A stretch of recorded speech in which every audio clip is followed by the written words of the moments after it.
गौरचन्द्राय राधिकायै तदालये कृष्णाय कृष्णभक्ताय तद्भक्ताय नमो नमः। वन्देऽहं श्रीगुरो श्रीयुतापदकमलं श्रीगुरून् वैष्णवांश्च श्रीरूपं साग्रजातं सहगण रघुनाथान्वितं तं सजीवं साद्वैतं सावधूतं परिजनसहितं कृष्णचैतन्यदेवं श्रीराधाकृष्णपादान् सहगण ललिता श्रीविशाखान्वितांश्च। नमो ॐ विष्णुपादाय कृष्णप्रेष्ठाय भूतले श्रीमते भक्तिवेदान्त स्वामिनिति नामिने। नमस्ते सारस्वते देवे गौरवाणी प्रचारिणे निर्विशेषशून्यवादी पाश्चात्यदेशतारिणे।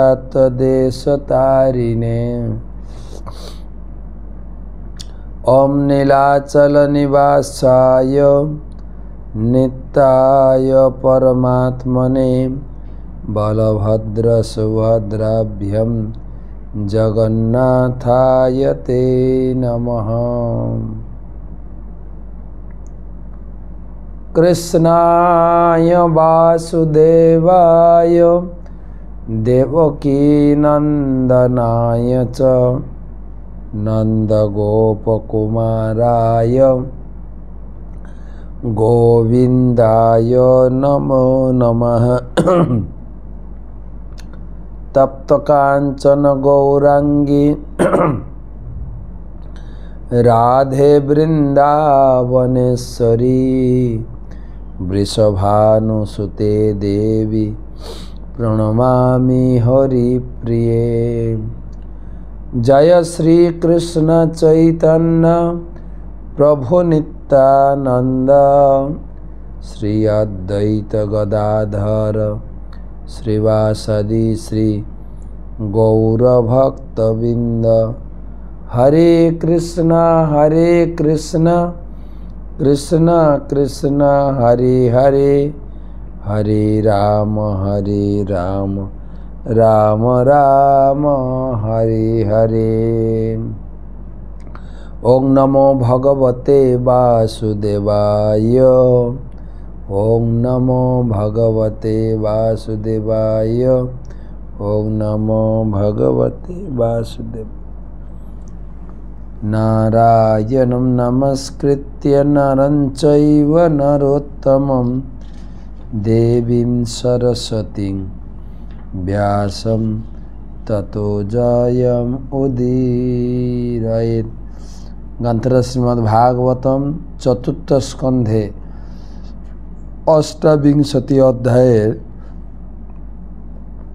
पंचचत्वारिंशतितम श्लोक एवं षष्ठ चत्वारिंशतितम श्लोक दुটো श्लोक पढ़े तारपरे रथयात्रार आलोचना चैतन्य चरितामृत থেকে।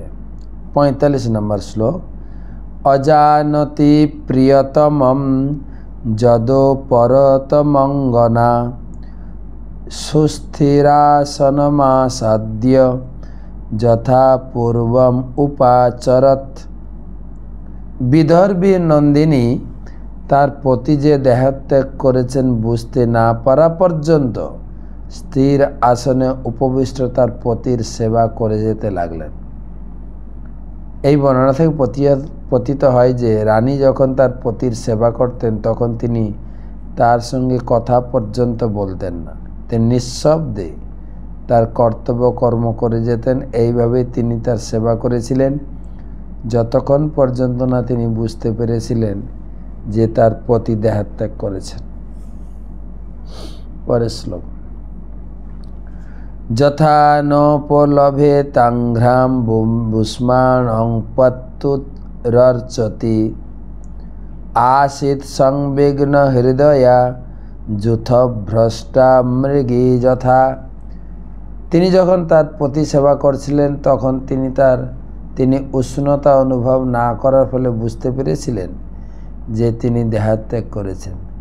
তখন তিনি তার পতি থেকে বিচ্ছিন্ন হয়ে একাকী হওয়ার ফলে যূথভ্রষ্টা হরিণীর মতো ব্যাকুল হয়েছিলেন।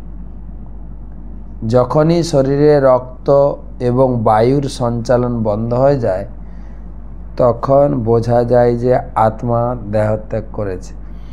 রক্ত সঞ্চালন যখন বন্ধ হয়ে যায়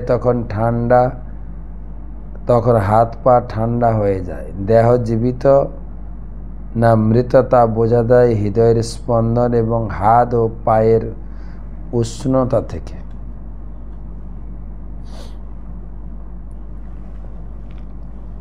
তো পরবর্তী কালকে আমরা পড়ব।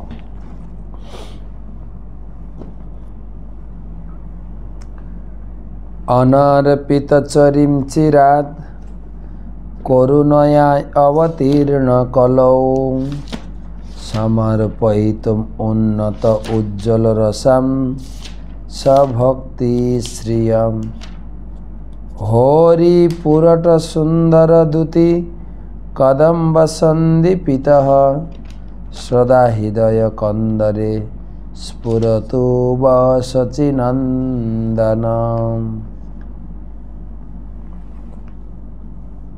শ্রী চৈতন্য মহাপ্রভু রথাগ্রে নিত্য শ্রী চৈতন্য চরিতামৃত মহাকাব্য মধ্যলীলা ত্রয়োদশ পরিচ্ছেদের আলোচনা ১৭তম শ্লোক ৭১ শ্লোক থেকে আলোচনা। জয় জয় শ্রী চৈতন্য জয় নিত্যানন্দ জয়াদ্বৈত চন্দ্র জয় গৌরভক্তবৃন্দ। জয় জয় শ্রী চৈতন্য জয় নিত্যানন্দ জয়াদ্বৈত চন্দ্র জয় গৌরভক্তবৃন্দ। তো আজকে এই ত্রয়োদশ অধ্যায়টা স্থগিত রাখি, এটা কালকে পড়ব। আজকে শোনাই হেরা পঞ্চমী যাত্রা পরের অধ্যায়, চতুর্দশ অধ্যায়, যেহেতু আজকে হেরা পঞ্চমী। গৌর প্রসন্নাত্ম বৃন্দৈ শ্রীলক্ষ্মী বিজয়োৎসম শ্রুত্যা গোপী রসশ্লাসম হৃষ্ট প্রেমনানর্তস। তার ভক্তদের সঙ্গে লক্ষ্মী দেবীর বিজয় উৎসব দর্শন করে এবং ব্রজগোপিকাদের রাসোল্লাস শ্রবণ করে হৃষ্টচিত্তে শ্রী গৌরচন্দ্র নৃত্য করেছিলেন। এই অধ্যায়ের কথাসার: মহারাজ প্রতাপরুদ্র বৈষ্ণব বেশ ধারণ করে একাকী উদ্যানে প্রবেশ করে শ্রীমদ্ ভাগবতের শ্লোক পাঠ করতে করতে শ্রী চৈতন্য মহাপ্রভু সম্মোহন করতে লাগলেন। প্রেমাবেশে প্রভু তাকে আলিঙ্গন করে কৃপা করলেন। ভক্তদের সঙ্গে মহাপ্রভু বলঙ্গণ্ডী ভোগের প্রসাদ সেবন করলেন। তারপর রথ নাচ চলায় রাজা অনেক মত্ত হস্তি লাগিয়েও রথ চালাতে পারলেন না। মহাপ্রভু স্বয়ং মাথা দিয়ে রথ ঠেলে চালালেন। ভক্তরা এই সময় রথের দড়ি টানতে লাগলেন। গণ্ডিচার কাছে আইটোটায় মহাপ্রভু বিশ্রাম স্থান করা হলো। শ্রী জগন্নাথদেব সুন্দরাচলে বসলে মহাপ্রভুর বৃন্দাবন লীলা স্ফূর্তি হলো। ইন্দ্রদ্যুম্ন সরোবরে তার অন্তরঙ্গ পার্শ্বদের নিয়ে তিনি জল ক্রীড়া করছিলেন। নবরাত্র যাত্রায় মহাপ্রভু জগন্নাথ বল্লভে অবস্থিতি এবং পঞ্চমী দিবসে হেরা পঞ্চমী লীলা দর্শনে শ্রী স্বরূপ দামোদর সঙ্গে লক্ষ্মী ও গোপীদের স্বভাব নিয়ে অনেক কথোপকথন হয়েছিল। শ্রীমতী রাধারানীর ভাবের উৎকর্ষতা স্বরূপ দামোদরের মুখে শুনে মহাপ্রভু পরমানন্দ লাভ করেছিলেন। শ্রী জগন্নাথ দেবের রথযাত্রার সময় শ্রী চৈতন্য মহাপ্রভু কুলীন গ্রামবাসী রামানন্দ বসু সত্যরাজ খান প্রতি বছর জগন্নাথ দেবের পট্টডোরি আনবার জন্য আদেশ দিয়েছিলেন। তো সেই হেরা পঞ্চমী তিথি মানে পঞ্চমী তিথি না, মানে 5 দিন হয়ে গেছে রথযাত্রা। 7 তারিখ, 8 তারিখ, 9 তারিখ, 10 তারিখ, আজকে 11, মানে 5 দিন। সেই 5 দিন হয়ে গেছেন, জগন্নাথ এখনও ফিরছেন না। লক্ষ্মী দেবীকে কথা দিয়ে এসছেন মাত্র 2-1 দিনের জন্য আমি ভাই বোনকে নিয়ে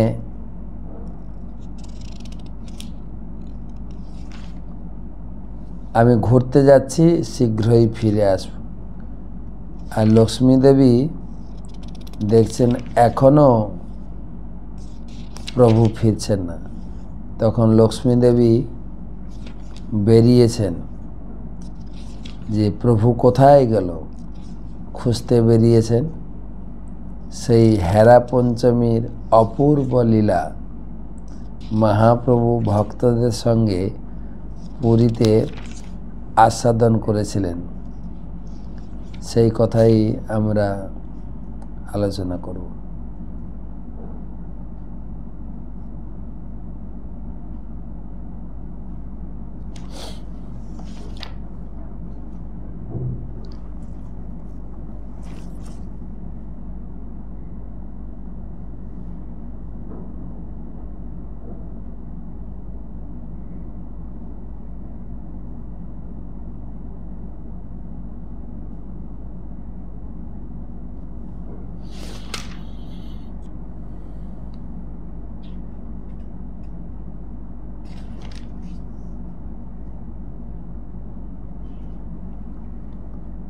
চৌদ্দ অধ্যায়ের 106 থেকে শ্লোক পড়ব, দেখি কতদূর পড়া যায়। প্রভুপাদ লিখেছেন, রথযাত্রার পরের পঞ্চমী তিথিকে হেরা পঞ্চমী বলে। শ্রী জগন্নাথ দেব তার পত্নী লক্ষ্মী দেবীকে ছেড়ে বৃন্দাবনে গিয়েছিলেন। সেই বৃন্দাবন হচ্ছে এই গুন্ডিচা মন্দির। শ্রী জগন্নাথ দেবের বিরহ ব্যাকুল হয়ে লক্ষ্মী দেবী জগন্নাথের অন্বেষণে গুন্ডিচা মন্দিরে গিয়ে শ্রী জগন্নাথকে দর্শন করেছিলেন। তাই ওই দিনকে হেরা পঞ্চমী বলা হয়। হেরা মানে দর্শন করা। ওই দিন শ্রী জগন্নাথ দেবকে হারিয়ে লক্ষ্মী দেবী তাকে খুঁজতে যান বলে, আবার অতিবাড়িরা তাকে জগন্নাথ দেবকে হারিয়ে লক্ষ্মী দেবী তাকে খুঁজতে যান বলে অতিবাড়িরা তাকে হারা পঞ্চমী বলে। হেরা শব্দটির অর্থ হচ্ছে দর্শন করা, এবং লক্ষ্মী দেবী পঞ্চমী তিথিতে শ্রী জগন্নাথ দেবকে দর্শন করতে গিয়েছিলেন বলে তাকে হেরা পঞ্চমী বলা হয়। 106 শ্লোক 14 পরিচ্ছেদে। হেরা পঞ্চমীর দিন আইল জানিয়া, কাশী মিশ্রে কহে রাজা সযত্ন করিয়া, কল্ল হেরা পঞ্চমী হবে লক্ষ্মীর বিজয়, ওইছে উৎসব করো যেন কভু নাই হয়। কালকে হেরা পঞ্চমী আছে, বড় করে উৎসব করো। কাশী মিশ্রকে ডেকে মহাপ্রভু আদেশ দিলেন, মহোৎসব করত ইচ্ছে বিশেষ সম্ভার, দেখি মহাপ্রভুর জয়ছে হয় চমৎকার। তো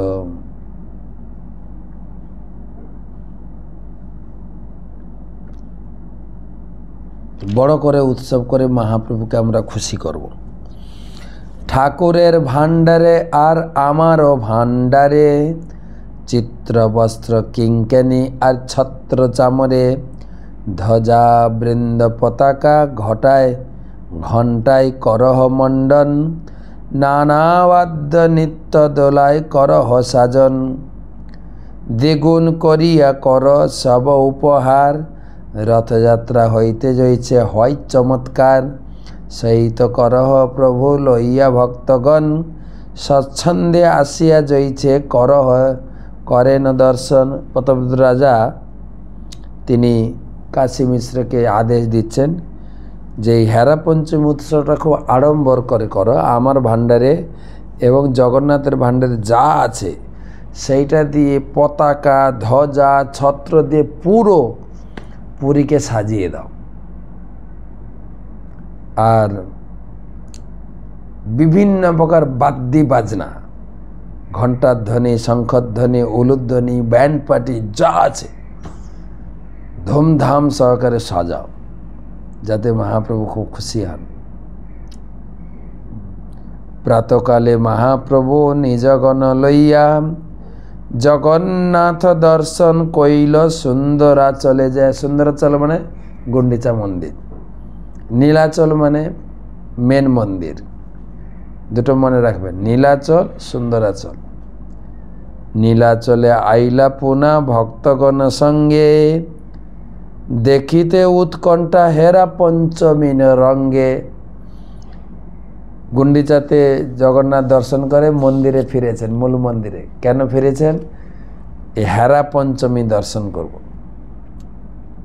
কাশী মিশ্র প্রভুরে বহু আদর করিয়া, সগন সহ ভালো স্থানে বসাইল লইয়া। কাশী মিশ্র মহাপ্রভুর বসার একটা ভিআইপি ব্যবস্থা করেছেন। রস বিশেষে প্রভুর শুনিতে মন হইল, ঈষৎ হাসিয়া প্রভু স্বরূপে পুছিল। যদ্যপি জগন্নাথ করেন দ্বারকার বিহার, সহজ প্রকট করে পরম উদার। তথাপি বৎসর মধ্যে হয় একবার, বৃন্দাবন দেখিতে তার উৎকণ্ঠা অপার। মহাপ্রভু বলছেন সর্বদামোদর, ভগবান তো সবসময় এই নীলাচলে মানে দ্বারকা পুরীতে থাকে। নীলাচল মানে এটা দ্বারকা। তো একবার তার ইচ্ছা হয় বৃন্দাবনে যাওয়ার, তাই বৃন্দাবনে গেছেন। বৃন্দাবন সময় এই উপবনগণ, তাহা দেখিবারে উৎকণ্ঠিত হয় মন।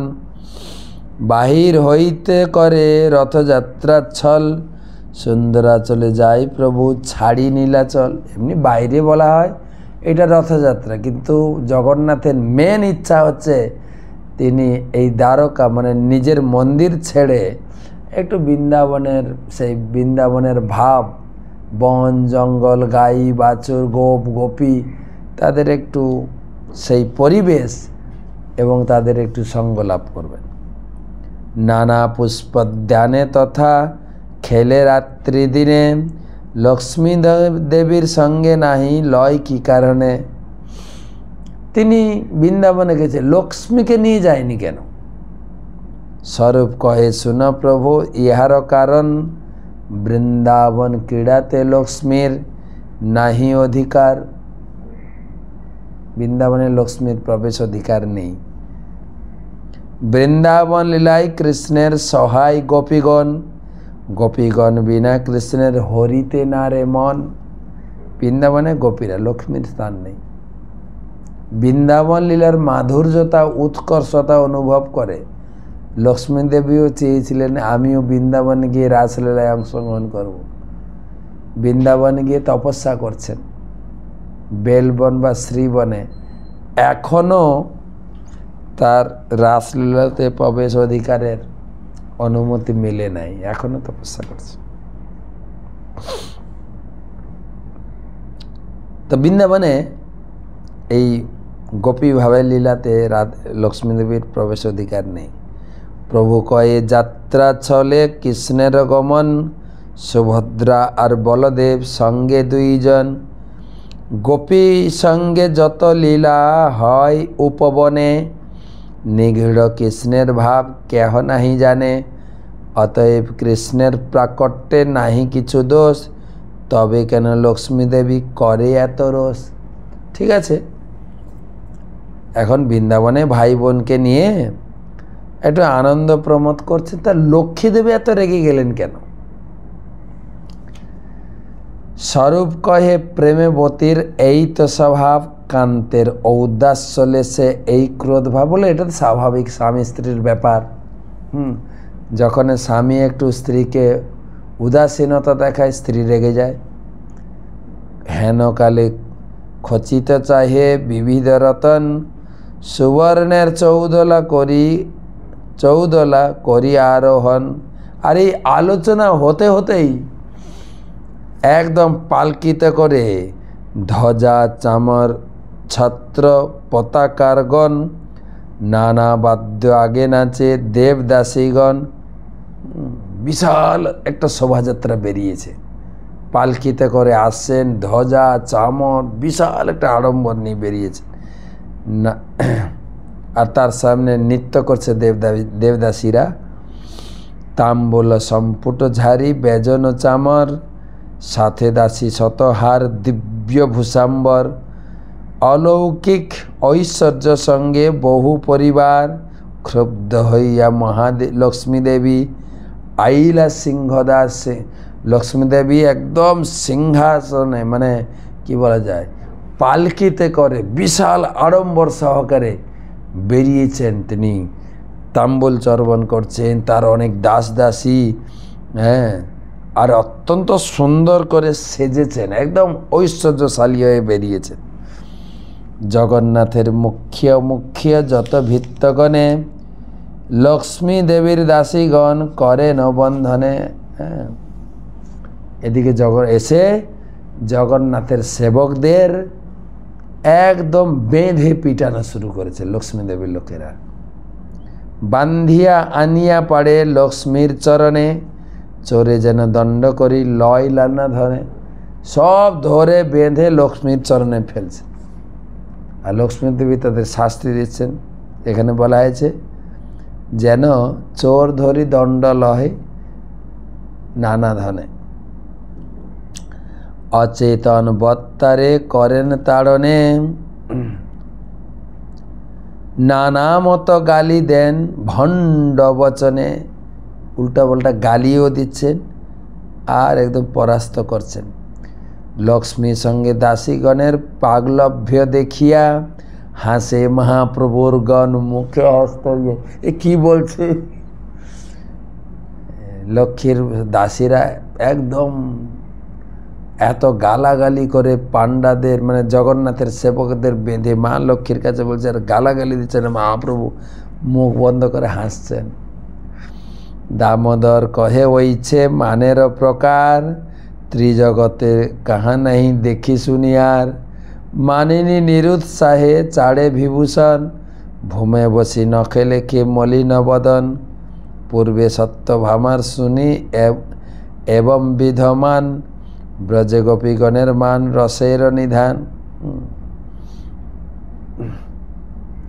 সর্বদামোদর বলছেন একটা নতুন ধরনের অভিমান। সাধারণত স্ত্রীরা যখন স্বামীর উপরে রাগ করে তখন সাধারণত তিনি বিলাসিতা পরিত্যাগ করে চুল টুল খুলে দিয়ে ভসন এলোখেলো হয়ে যায়, মুখ ভারী করে বদন করে কাঁদতে থাকেন, সব আভূষণ পরিত্যাগ করে দেন, গয়নাগাটি। কিন্তু এখানে দেখছে উল্টো, স্বামীর উপরে রাগ করে সেজে গুজে দাস দাসী নিয়ে শোভাযাত্রা করে এগোচ্ছে। এটা একবার শুনেছিলাম কৃষ্ণ যখন দ্বারকায় ছিলেন, সত্যভামার এরকম অভিমান হতো, সেটাই মনে পড়ে গেল। ইহ নিজ সম্পত্তি সব প্রকট করিয়া, প্রিয়ের উপরে যায় সৈন্য সাজাইয়া। এবার কেমন জিনিস, স্বামীর উপরে রাগ করে, প্রিয়ের উপরে রাগ করে, সেজে গুজে দল বল নিয়ে আক্রমণ করছে সৈন্য নিয়ে।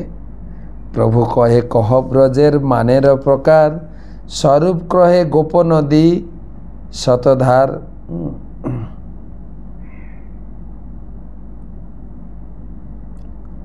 133 শ্লোকের তাৎপর্য অনেক।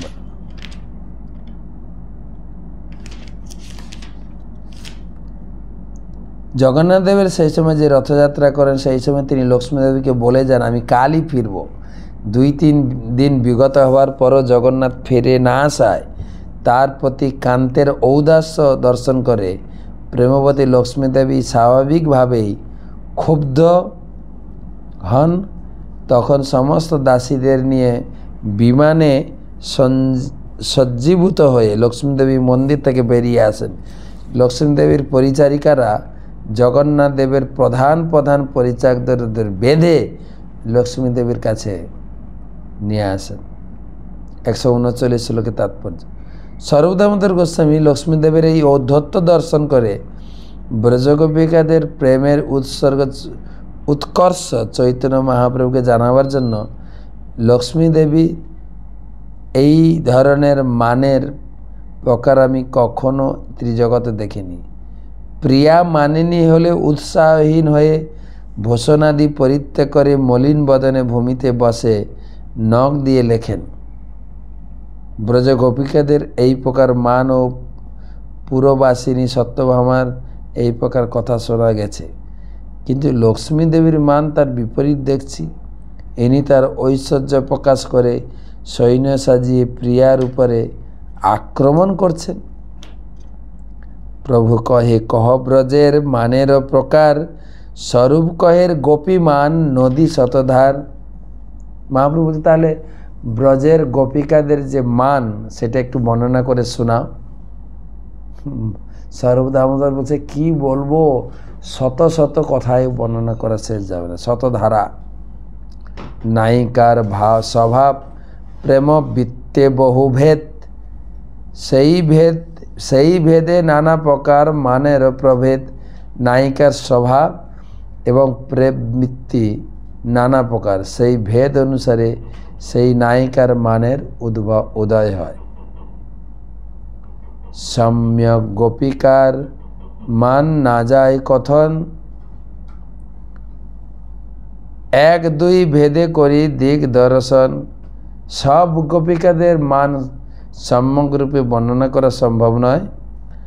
আমি একটু পার্থক্য প্রদর্শন করার জন্য কিছু দিক দর্শন করছি। মানে কহে হয় ধীরা, কেহ তো অধীরা।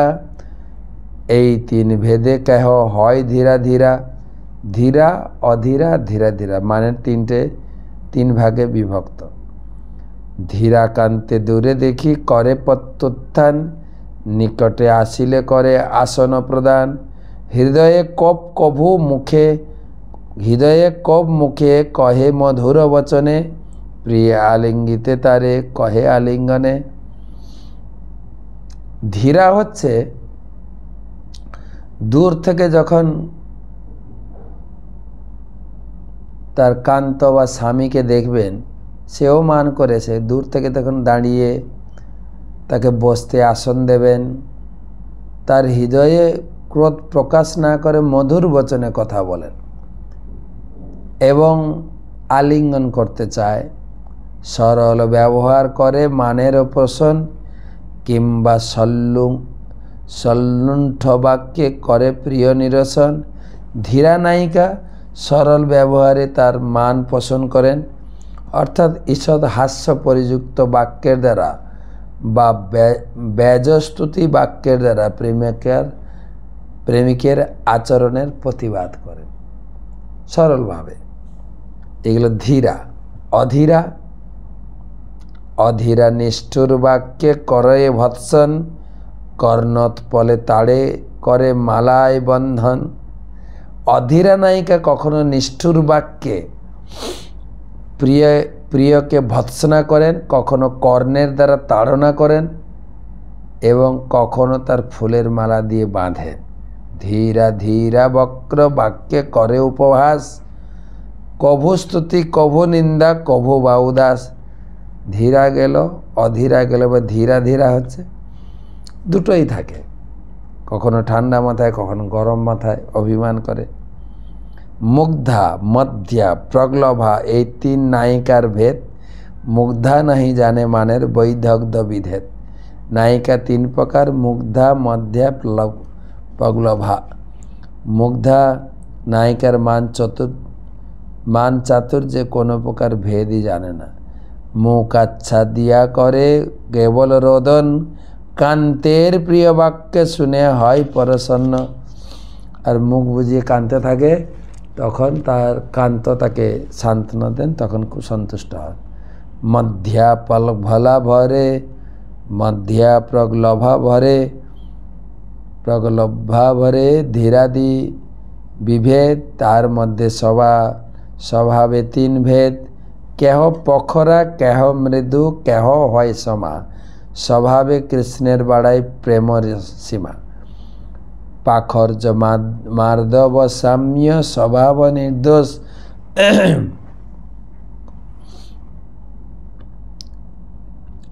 সেই স্বভাবে কৃষ্ণে করায় সন্তোষ। একথা শুনিয়া প্রভুর আনন্দ অপার, কহ কহ দামোদর বলে বারবার, আরো বলো। দামোদর কহে কৃষ্ণ রসিক শেখর, রস আস্বাদক রসময় কলেবর। তিনি রসিক শেখর, পত্নীদের সঙ্গে এরকম রস আস্বাদন করতেন। তার শরীরটা রস কলেবর, শরীরটাও রসের ধারা পড়, তাই রস আস্বাদন করতেন, একটু মজা করতেন পত্নীদের সঙ্গে। প্রেমময় বপু কৃষ্ণ ভক্ত প্রেমাধীন, শুদ্ধ প্রেমে রসগুণে গোপিকা প্রবীণ। গোপিকার প্রেমে নাহি রসাভাস দোষ, অতএব কৃষ্ণের করে পরম সন্তোষ। ভগবানের সঙ্গে জীবের সম্পর্ককে বলা হয় রস, এবং আভাস মানে প্রতিবিম্ব। রসাভাস তিন প্রকার, উত্তম, মধ্যম, কনিষ্ঠ, অর্থাৎ উপরস, অনুরস, অপরস। এই প্রকার রস আস্বাদনের সময় অন্য কোনো রসের আরোপকে বলা হয় উপরস। মুখ্য রস থেকে কোনো রসের উদ্ভব হলে তাকে বলে অনুরস। মুখ্য রস থেকে সম্পূর্ণ ভিন্ন কোনো কিছু আস্বাদন হলে অপরস। অপরস, অনুরস এবং উপরস ঘটনাক্রমে উত্তম, মধ্যম ও কনিষ্ঠ ভাগে বিভক্ত। সে সম্বন্ধে ভক্তিরসামৃত সিন্ধুতে বলা হয়েছে, পূর্বমেবানুনিষ্ঠেন বিকলা রসলক্ষণা, রসা এব রসাভাসা রসঘ্নয় অনুকীর্তিতা, সুস্ত্রিধোপরসাশ্চানু চাপর পরসাস্তে উত্তম মধ্যম প্রোক্ত কনিষ্ঠস্যতমা। एवं शशांक सुविराजित निशाः ससत्य कामानुवतार बालगना, शिशेव आत्मन्न वरुध्य सौरत, सर्वासरत्वाक्य कथार शास्त्रया। नित्य संकल्प श्रीकृष्ण शरৎকালে প্রতি নিশায় রাসনৃত্য বিলাস করেছিলেন। পূর্ণ চিন্ময় রসে চন্দ্রাকলিত রাত্রে তিনি সেই নৃত্য বিলাস করেছিলেন। তার প্রতি অত্যন্ত আকৃষ্ট অবলাদের দ্বারা পরিবেষ্টিত হয়ে তিনি কাব্য কথা বর্ণনা করেছিলেন। এই শ্লোকটি শ্রীমদ্ ভাগবতমের দশম স্কন্ধে ত্রয়োত্রিংশতি অধ্যায়ের পঞ্চবিংশতি শ্লোকে বলা হয়েছে। ব্রজগোপিকারা সকলেই শুদ্ধ চিন্ময়ী। কখনো মনে করা উচিত নয় যে শ্রীকৃষ্ণের এবং ব্রজগোপিকাদের দেহ জড়। শ্রী বৃন্দাবন শুদ্ধ চিন্ময় ধাম, সেখানকার দিন ও রাত্রি, বৃক্ষ, লতা, পুষ্প, জল এবং সব কিছুই চিন্ময়। জড় কলুষের লেশ মাত্র নেই। পরম ব্রহ্ম পরমাত্মা শ্রীকৃষ্ণ কোনো জড় বিষয়ের প্রতি আসক্ত নন। ব্রজগোপিকাদের সঙ্গে তিনি তার সমস্ত লীলাবিলাস সম্পূর্ণরূপে চিন্ময় ও চিৎ জগতে সম্পাদিত। এই জড় জগতের সঙ্গে তার কোনো সম্পর্ক নেই। শ্রীকৃষ্ণের কাম ও ব্রজগোপিকাদের সঙ্গে তার সমস্ত লীলা চিন্ময় স্তরে সম্পাদিত হয়। শ্রীকৃষ্ণের সঙ্গে ব্রজগোপিকাদের লীলা আস্বাদন করার কথা বিবেচনা পর্যন্ত করতে হলেও চিন্ময় স্তরে অধিষ্ঠিত হতে হবে। এই রাসলীলা বা গোপিকাদের সঙ্গে কৃষ্ণের লীলা উপভোগ করতে গেলে চিন্ময় স্তরে যেতে হবে। যারা জড় স্তরে রয়েছে তাদের সর্বপ্রথমে ভগবত ভক্তির বিধি নিষেধ অনুশীলন করার মাধ্যমে জড় কলুষ থেকে মুক্ত হতে হবে। তাহলেই কেবল শ্রীকৃষ্ণের ব্রজগোপিকাদের তত্ত্ব উপলব্ধি করার চেষ্টা করা যেতে পারে। গতকাল সন্ধ্যায় গুরু মহারাজ তিনি কলকাতার রথে ভক্তদের সঙ্গে মিলিত হয়ে প্রশ্ন উত্তর পর্ব করেছিলেন। তো প্রথম প্রশ্নটা শুনছিলাম। একজন ভক্ত প্রশ্ন করছেন, আমি ভগবত ভক্তিতে কোনো আনন্দ পাই না, রুচি পাই না, কি করব? গুরু মহারাজ এই পুরো তত্ত্ব বুঝাচ্ছিলেন। ভক্তিটা হচ্ছে অনেকগুলো স্তর আছে। আদৌ, শ্রদ্ধা, সাধুসঙ্গ, ভজন, ক্রিয়া, অনর্থ নিমিত্ত, নিষ্ঠা, রুচি, আসক্তি, প্রেম।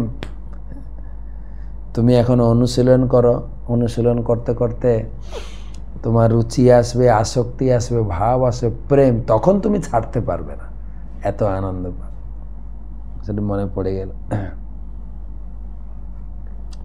এখানে শ্রী চৈতন্য মহাপ্রভু স্বরূপ দামোদর গোস্বামী ব্রজগোপীদের সঙ্গে শ্রীকৃষ্ণের সম্পর্কের কথা আলোচনা করছেন। তাই এই বিষয়টি, এই বিষয়বস্তুটি জড়জাগতিক নয় অথবা জড় কাম নয়। সন্ন্যাস আশ্রম অবলম্বন করে শ্রী চৈতন্য মহাপ্রভু স্ত্রীলোকদের সঙ্গে আচরণ ব্যাপারে অত্যন্ত কঠোর ছিলেন। ব্রজগোপিকাদের সঙ্গে শ্রীকৃষ্ণের লীলাবিলাস চিন্ময় না হলে চৈতন্য মহাপ্রভু অবশ্যই স্বরূপ দামোদরের কাছে এই বিষয়ে উল্লেখ করতেন না। অতএব এই আলোচনা জড়জাগতিক ক্রীড়াকলাপের অনেক ঊর্ধ্বে। তা আমরা শুধু পড়ে যাই, বিস্তারিত বলছি না, অনেক গভীর তত্ত্ব।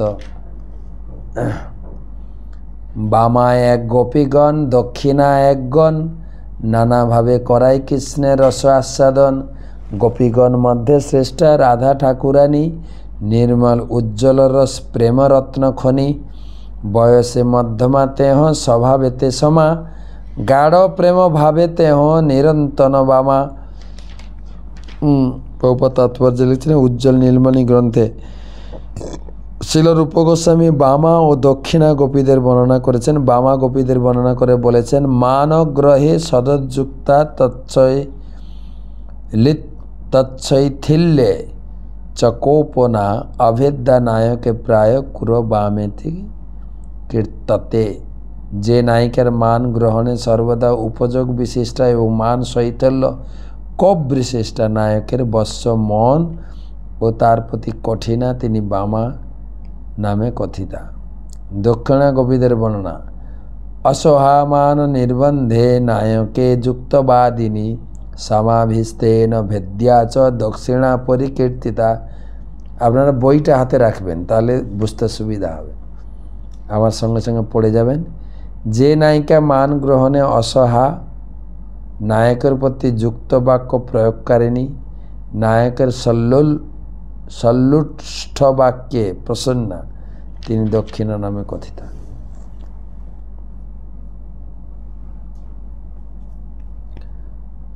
বাম স্বভাবে মান উঠে নিরন্তন, তার মধ্যে উঠে কৃষ্ণের আনন্দ সাগর। অহেরিব গতি প্রেম্ন স্বভাব কুটিলা ভবেত, তত হেতর হেতস্তশ্চ যুঞ্জর মান উদঞ্চতি। সর্পের মতোই প্রেমের স্বভাব কুটিল গতি, সেই জন্য যুবক যুবতীর মধ্যে অহেতু ও সহেতু এই দুই প্রকার মানের উদ্ভব হয়। এই শ্লোকটি উজ্জ্বল নীলমণি থেকে নেওয়া। এত শুনি বাড়ে প্রভুর আনন্দ অপার, কহ কহ কহ প্রভু বলে দামোদর। অধীরূঢ় মহাভাব রাধিকার প্রেম, বিশুদ্ধ নির্মল জয়ছে দশবান হেম। কৃষ্ণের দর্শন যদি পায় আচম্বিতে, নানা ভাব বিভূষণে হয় বিভূষিতে। অষ্টসাত্ত্বিক হর্ষাতি ব্যভিচারী যার, সহজ প্রেম বিংশতি ভাব অলঙ্কার। অষ্টসাত্ত্বিক বিকার এবং 33টি ব্যভিচারী ভাব, 20টি ভাবরূপ অলঙ্কার। তাৎপর্য থেকে পড়বেন। কিল কিঞ্চিত কুট্যমিত বিলাস ললিত, বিবক্ষ মট্টায়িত আর স্নমগ্ধচকিত। এত ভাবভূষায় ভূষিত শ্রীরাধার অঙ্গ, দেখিতে উথলে কৃষ্ণ সুখাব্দি তরঙ্গ।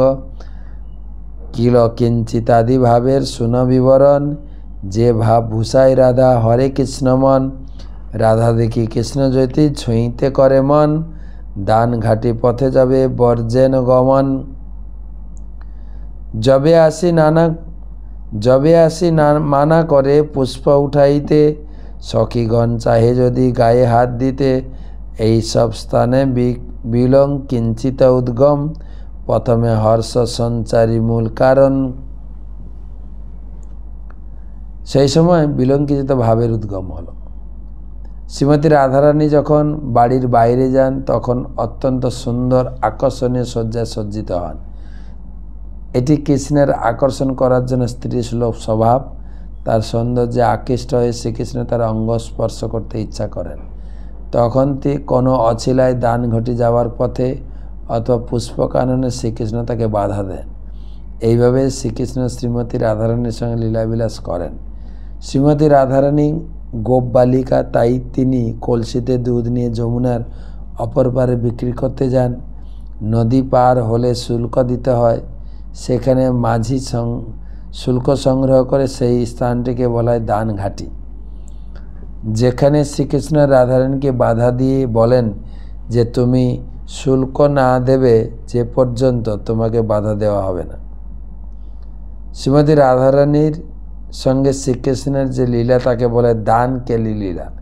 তেমনি শ্রীমতী রাধারানী যখন পুষ্প চয়ন করতে যান তখন তিনি পুষ্পবনের অধিকারী হয়ে তুমি আমার ফুল চুরি করছো বলে কৃষ্ণ তাকে বাধা দেন।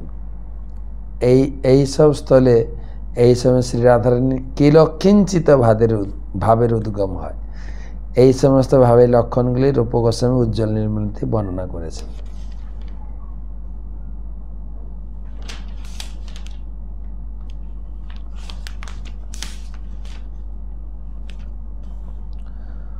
গর্ভাভিলাষরুদ্ধিত স্মিত সুয়াভ অক্রোধাম, শঙ্করীকরণম হর্ষাদুচ্যতে কিলকিঞ্চিতম। আর সাত ভাব আসি সহজে মিলয়, অষ্টভাব সম্মিলনে মহাভাব হয়। গর্ব অভিলাষ ভয় শুষ্কর উদিত, ক্রোধ অসুয়া হয় আর মন্দস্ত। যদি আমরা বুঝতে না পারি এই ভাবগুলো, দিব্য স্তরের তো কমপক্ষে পড়ে একটু শুনি, শব্দগুলো একটু কানে গেলে হয়তো আমাদেরও ভগবানের প্রতি একটু আকর্ষণীয় ভাব জাগবে। নানা সাধু অষ্টভাব একত্র মিলন, যাহার আস্বাদে তৃপ্ত হয় কৃষ্ণমন।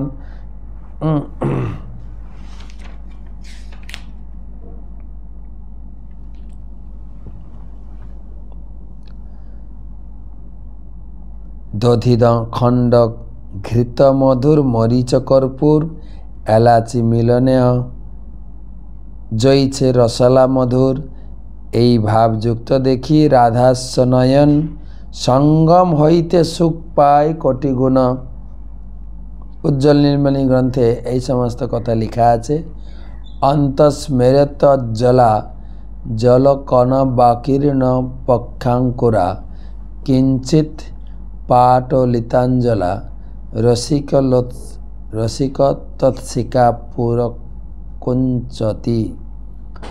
রুদ্ধয়া পথি মাধবেন মধুর বাভ্যুতগ্ন, তারোত্তরা রাধায়া কিল কিঞ্চিতস্তকিনী দৃষ্টি শ্রিয়ং বক্রিয়াত। বাষ্প ব্যাকুলিতা তরুণাঞ্চল চলনেত্রম, রসোল্লাসিতম হেলোল্লাসচরণ সচলাধরম, কুটিলিত তভ্রুযুগ্ম মুদৎসিতম। রাধায়া কিল কিঞ্চিত তাঞ্চি তমসৌ ভিক্ষানন সঙ্গমা, দানন্দম তমবাপ কোটি গণিতম জহন্ভূত কীর্চরা। এত শুনি প্রভু হইলা আনন্দিত মন, সুখাবিষ্ট হইয়া স্বরূপে আলিঙ্গন। তো 182 শ্লোক পর্যন্ত আমরা পড়লাম। এই হেরা পঞ্চমী আরেকদিন লাগবে, আগামীকাল বাকিটা পড়ব। হেরা পঞ্চমী মহোৎসব কি, জগন্নাথ দেব কি, জগন্নাথ রথযাত্রা মহোৎসব কি। শুভরাত্রি।